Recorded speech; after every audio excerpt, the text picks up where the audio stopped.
Hello everyone, I'm Fabrizio from Statebooks, and today I'm going to talk about the dining philosopher's problem.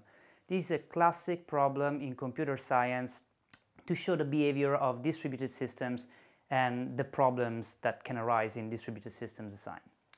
The problem was initially proposed by Dijkstra in 1965, and it works like this. You have a table with four philosophers dining together. The philosophers are denoted with four different colors: blue, red, green and purple. Now, since a degree in philosophy doesn't really pay that well, they unfortunately have to share cutlery because they are poor.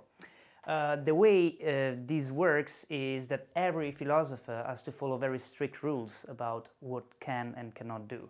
So every philosopher can either decide to think or decide to eat. To eat, they need to get the tool on their left, then the tool on their right, in this precise order, then eat, and then they have to put them back. So you can see that this gives rise to an interesting kind of behavior, because for instance, purple and red can both eat at the same time. This is because purple needs these two tools and red needs those two tools that are different.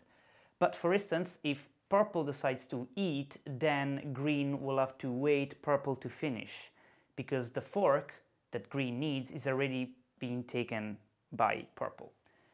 And that's where problems arise, because according to this prescribed behavior, all four philosophers could decide to basically eat at the same time. So each philosopher could start getting the tool on his left, but if they all do, then no tool is free for their right hand. So like purple takes the fork, blue takes the knife, red takes the fork, green takes the knife, and now there is no more cutlery on the table, and no one can do anything because no philosopher can eat with only one tool. They all need both.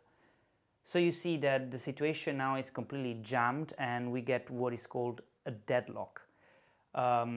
That's because we didn't give any kind of behavior to account for the situation where you only have one tool. So the philosophers don't know what to do. They can't put it back and they are jammed. So in the next video, I'm going to show you how to use Petri nets to model this problem and to fix that. Thank you.